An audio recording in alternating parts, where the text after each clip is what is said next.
പ്രേക്ഷകർക്ക് വീണ്ടും ബെത്താരിയിലേക്ക് സ്വാഗതം. നമ്മൾ ഗണപതി വട്ടത്താണ് നിൽക്കുന്നത് അല്ലേ? അപ്പൊ ഈ മോനെ നമുക്ക് ചെറിയൊരു പരിചയമുണ്ട്. ആഷ്മി, മോന്റെ പേരെന്താ? അവന്റെ കാര്യം ഒന്ന് പറഞ്ഞേ.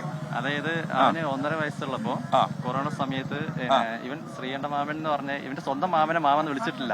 അപ്പൊ ചാനലിൽ സാറിനെ കാണുമ്പോൾ നമ്മൾ പെട്ടെന്ന് ചാനൽ മാറ്റി കഴിഞ്ഞാല് വേഗം എന്താക്കും, സാറിന്റെ ചാനൽ വേഗം മാറ്റുന്ന ഇങ്ങനെ വർത്തമാനം പറയാനാകില്ലല്ലോ. അപ്പൊ ചാനൽ ഇങ്ങനെ കൈ കൊണ്ട് ഇങ്ങനെ കാണിക്കും മാറ്റാൻ വേണ്ടി. എന്നിട്ട് 1.5 മണി ചാനൽ വരച്ചു കൊടുത്താൽ മതി.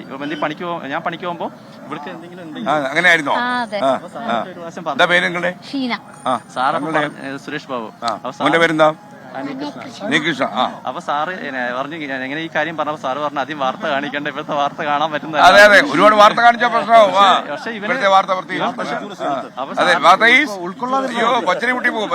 വരും പറയായിരുന്നു എന്താ ഞാൻ സാറ് മാനോട് പറയേണ്ടതെന്നൊക്കെ. അപ്പൊ പേനയൊക്കെ വാങ്ങി ഞങ്ങൾ ഓടി പിടിച്ച് വേഗം വരുവാണ് വീട്ടിൽ നടവയിൽ നിന്നാണ് ഞങ്ങൾ വീട്. അപ്പൊ സുർജിതേട്ടൻ നിങ്ങൾ കമ്പനിയാണ്. അപ്പൊ എന്തെങ്കിലും ന്യൂസ് ഒക്കെ ഉണ്ട് ഞാനാ സുർജിതേട്ടനെ കൊടുക്കുന്നത്. അപ്പൊ അങ്ങനെയൊക്കെ ഞാൻ ഒരു ദിവസം നിന്നെ കൊണ്ട് കാണിച്ചു തരാന്നൊക്കെ പറഞ്ഞിട്ട്. അപ്പൊ കൊറോണ സമയത്ത് നമുക്ക് വരാൻ പറ്റില്ലല്ലോ, അതിന്റെ ഒരു ബുദ്ധിമുട്ടായിരുന്നു. പിന്നെ നമ്മൾ 24-ന്റെ സ്ഥിരം പ്രേക്ഷകരാണ്. എന്താ പറയാ,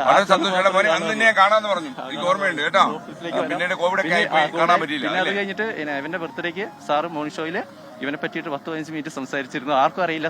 എന്നെ നടവിലൊക്കെ അറിയാൻ സുധീഷ് എന്നാണ്. അപ്പൊ സുരേഷ് എന്ന് പറഞ്ഞപ്പോ ആർക്കും അറിയുന്നില്ല ഇവൻ ആരാന്നുള്ളത്. അടുത്തുള്ളവരൊക്കെ ഭയങ്കര ഇതായിരുന്നു. നമ്മുടെ വിഷുവൊക്കെ എന്തായി? സദ്യയൊക്കെ വെക്കോ? വിഷു കഴിഞ്ഞിട്ടോ കൊടുത്തോ? കണി കണ്ടോ? അപ്പൊ സാറിനെയും കണ്ടു. നമുക്കിനി ഒരു കാര്യം ചെയ്യാം. നമുക്കിനി എന്താ ചേട്ടാ എങ്ങനെയുണ്ട്? പ്രഭാകരനാരെ സുഖാണോ? സുഖാണ്. സാറേ വന്നതിലും വളരെ സന്തോഷമുണ്ട്. ഈ ലഹരി വിരുദ്ധമായിട്ട് പ്രവർത്തിക്കുന്നതിന്റെ കാര്യങ്ങളായിട്ട് വയനാട്ടിലും എല്ലാ മേഖലയിലും വല്ലാത്ത രീതിയിൽ എല്ലാ കുടുംബങ്ങളിലും വലിയ വേദനയോടു കൂടിയാണ് ഇപ്പം നടന്നുകൊണ്ടിരിക്കുന്നത്. കാരണം എല്ലാ സ്ഥലത്തും ലഹരി മയമായി മാറിയിരിക്കുന്നു കേരള സംസ്ഥാനം ഒട്ടാകെ. അതിന് പ്രതിവിധി വേണം. വിഷു ആശംസകൾ.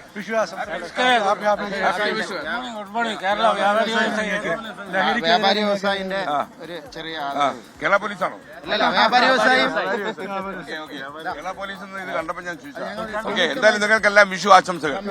നടത്തുന്ന ലഹരിക്കെതിരെയുള്ള പ്രയാണത്തിൽ സുൽത്താൻ ബത്തേരിയുടെ എല്ലാവിധ പിന്തുണയുണ്ട്. നിങ്ങളൊക്കെ കോഴിക്കോട് വരണം അല്ലേ? അതിന്റെ ഡീറ്റെയിൽസ് പറഞ്ഞു രാഷ്ട്രീയ തീർച്ചയായും അഭിപ്രായം കൂടി ഉണ്ട്. നമ്മുടെ സമാപന സമ്മേളനം ഞങ്ങൾക്കൊരു അഭിപ്രായം കൂടി ഉണ്ട്. ഈ യാത്ര പോകുന്ന സമയത്ത് എസ്കേനോട് പറയാനുള്ളത്, സർക്കാരിന്റെ ശ്രദ്ധയിൽ നമ്മൾ 2 സംസ്ഥാനങ്ങളെ അതിർത്തി പങ്കിടുന്ന ഒരു പ്രദേശമാണ് സുൽത്താൻ ബത്തേരി. അപ്പൊ സ്വാഭാവികമായിട്ടും വലിയ രീതിയിൽ സുൽത്താൻ ബത്തേരി ഇവിടെ 2 അതിർത്തിയാണ് വരുന്നത്. അപ്പൊ ഏറ്റവും കൂടുതൽ പിന്നെ ഈ ഡ്രഗ്സ് ഒക്കെ വന്നു ചേരുന്നത് ഈ സ്ഥലത്ത് കൂടെയാണ്. അതിന് പറ്റിയ ഫോഴ്സ് ഇല്ല, കാരണം കുറഞ്ഞ ഫോഴ്സേ ഇവിടെ ഉള്ളൂ. മാത്രമല്ല ഇവര് ഫോഴ്സ് വേണം. പിടിക്കപ്പെടുന്നത് എന്ന് പറയുന്നത് മുൻകൂട്ടി. അത് മാത്രമല്ല വയനാട് പോലീസിനെ പ്രത്യേകം അഭിനന്ദിക്കേണ്ട ഒരു കാര്യം കൂടിയുണ്ട്. ഒരു നൈജീരിയക്കാരനെ ഇതിന്റെ മെയിൻ ആളെ ബാംഗ്ലൂരിൽ പോയി പൊക്കിയിട്ടുണ്ട്. ബത്തേരി ഡിവൈഎസ്പിന്റെ നേതൃത്വത്തിലാണ്. 24-നാണ് വലിയ അഭിനന്ദനങ്ങൾ. എല്ലാവർക്കും വിഷു ആശംസകൾ. കണി കണ്ടോ? അതോ ഞങ്ങളെ കണി കണ്ടോ? എവിടെയായിരുന്നു ഇയാളെ തിരക്കി നമ്മൾ നടക്കാൻ? എന്താ പേര് മോളുടെ? കണി കണ്ടോ? സൂപ്പറാ. അവള് ലോകസുന്ദരിയാവാൻ പോവാ അല്ലേ? ഓക്കെ. അപ്പൊ നമുക്ക് ചേട്ടാ മാനികാവ് മഹാദേവ ക്ഷേത്രത്തിനടുത്താണ് താമസം. ഓ അത് ശരി. ഞാൻ സന്തോഷം.